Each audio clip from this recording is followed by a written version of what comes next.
kamangka tresnanipun Kakang Bambang Senet marang Endang Loro Temon kuwi sundul wiyati bebasane wong manis.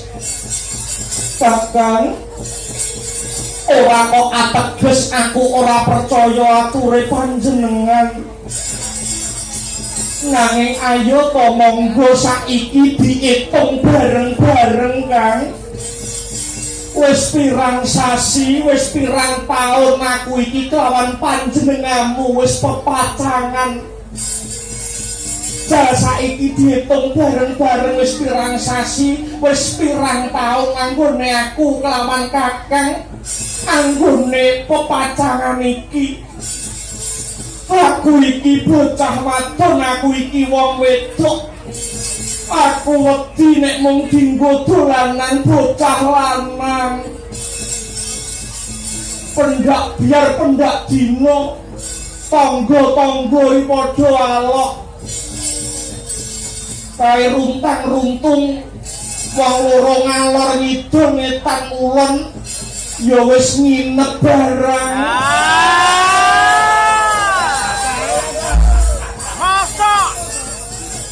Ning nyatane nganti tekan sprene durung ana tembung sing cetha, tembung sing gumathok saka Bambang Senet. Aku iki wong wadon, aku iki bocah wedok. Aku sumelanyen digawe lara ati karo wong lanang, Kang. Apa sliramu Yayi Endang Loro Temon ora percaya karo wong lanang?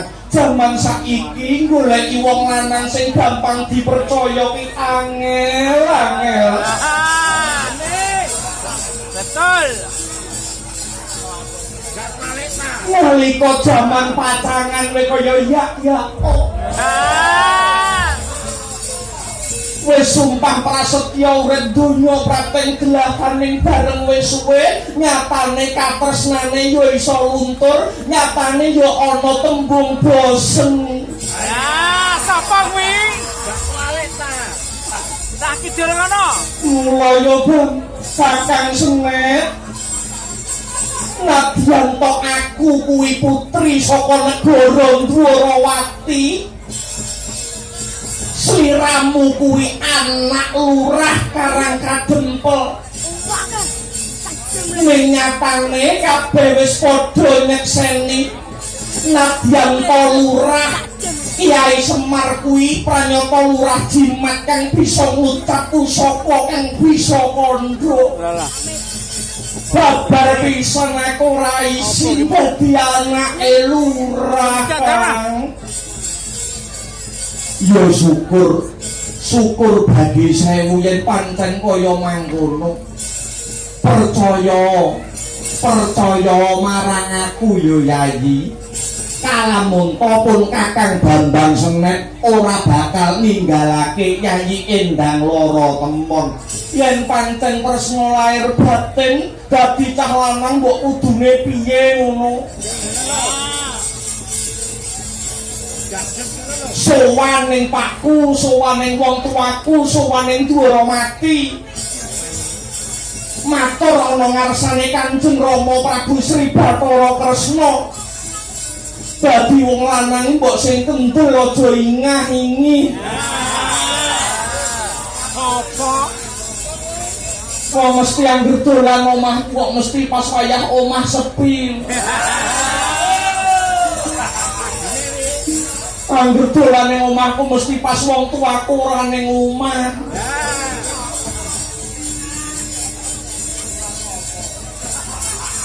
Yen pancen Kakang Senet tresna lair batin lawan Loro Temon, mbok yo age enggal matur ning Dwarawati ngono lho Kang. Matur ana ngarsane Kanjeng Rama. Daya-daya aku bisa enggal kajatukrama. Kuwi nek pancen tresna lair batin karo Endang Loro Temon.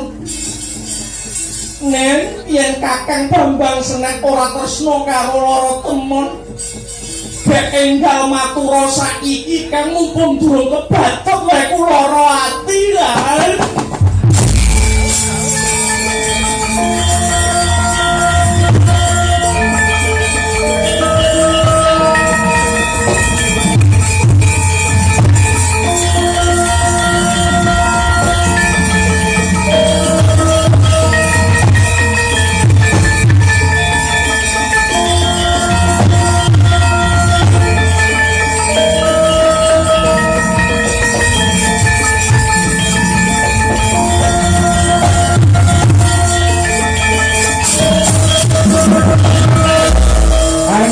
Abisudama Gusti sasangka kasongan surya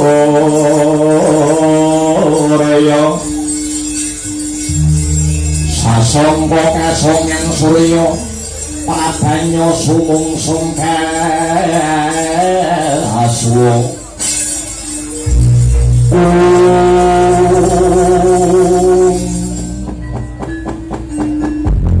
mbok aja nesu endang lara temon yen kowe nesu nesonipun kakang pun kakang iki yo melu susah yen kowe nesu aku iki yo melu mikir nalaya mrene madhepa mrene jane kleruku ki apa jane luputku kuwi apa yayi lupute yo ora ndang cekat-cekat matur ana kersane Kanjeng Rama isin aku dadi wong wadon isin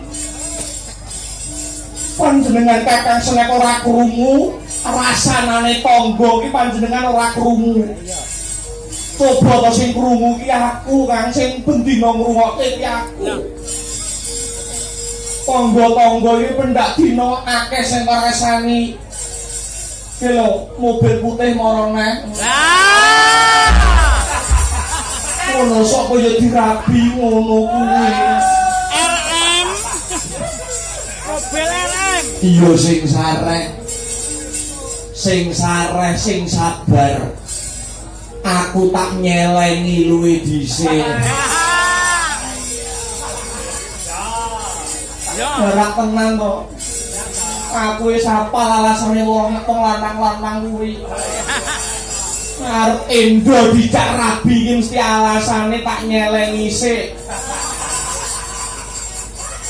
Sugiyan Jara Langit angger dicak rabi kok isih urung kepengin mesti alasane tak nyelengi sik mesti ngono kuwi alasane cah lanang-lanang kuwi madhepa mrene emoh sumpah prasetyaku ora ana wong wadon sing ndak tresnani kejaba mung sliramu endang lara temon aku wis apal tembunge cantah lanang kuwi yen cedhak karo pacangane tembunge mesti yo ngono kuwi mesti ora saham rumangsamu nek kowe cedhak karo sinden liya ora lara atiku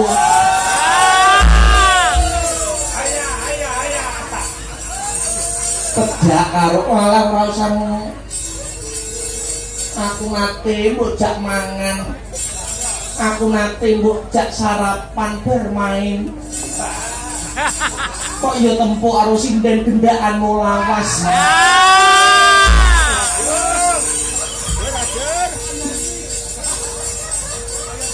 sampeyan matur ning aku sampeyan ning jero kendaraan kene sik ya Mas tak yen ora nemoni ora penak yo tak sawang jero kendaraan wong lorone jagongan kok leng ganyi damput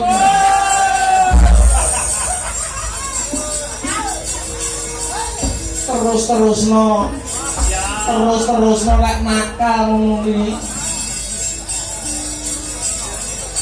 yen ora ana rembug sing gumathok saka Karangkadem menyang Durawati aja arep-arep bisa nyawiji ngantaraning lara temon lawan Bambang Senet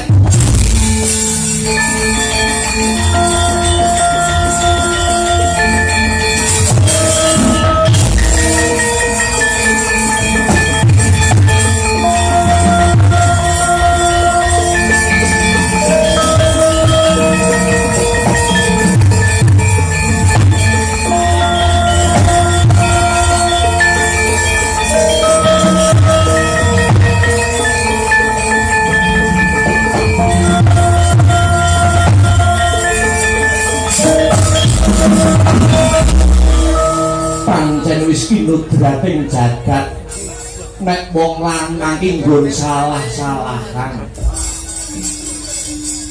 nggon salah-salahan tur nggo kalah-kalahan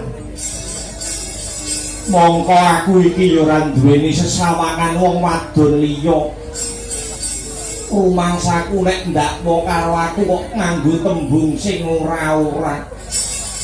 Lara temon. Kaya-kaya kowe ora percaya karo katresnaning Bambang Senet. Iya to ya yen pancen kaya mangkono. Bakal tak butekke. Bakal tak butekke dina iki wong ayu.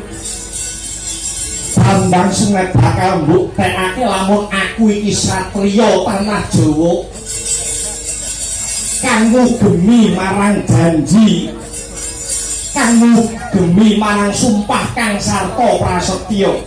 Rama Kanjeng Rama Kyai Semar Badranaya kula nyuwun dhawuh Rama Semar.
Manik sejati ning alam ingkang tinuding ing jagat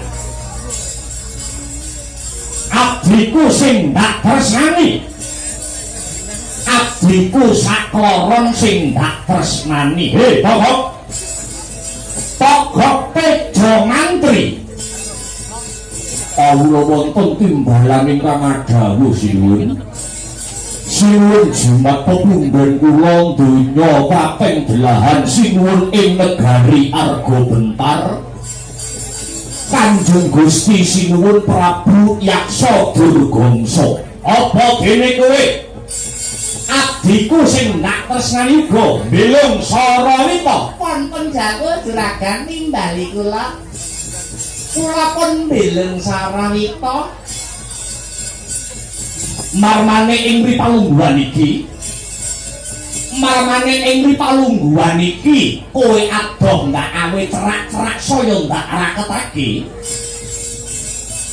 kawuhanana apa kalamun to dina sakmengko sesembahanmu iki aku Prabu Yaksa Durgangsa aku ing ripalungguhan iki nembe ketaman Kunjana Papa nembe ke taman Kunjana Papa pancen Kapayata menggiriin sinuwun menggiriin kamangka sak pangertosanipun Togok Tejo Mantri jengandika sinuwun Prabu Yaksa Durgangsa nedeng ke taman Kunjana Papa kamangka tegesipun Kunjana Papa menika Kunjana menika tegesipun edan, Papa menika tegesipun lara.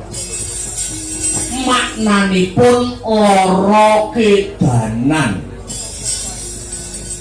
Lajeng ngendika sinuwun jimat pepundhen kula Prabu Yaksa Durgangsa dinten sakmangke nedeng kedanan kaliyan sinten sinuwun. Kala kula wonten dawuh. Apa ya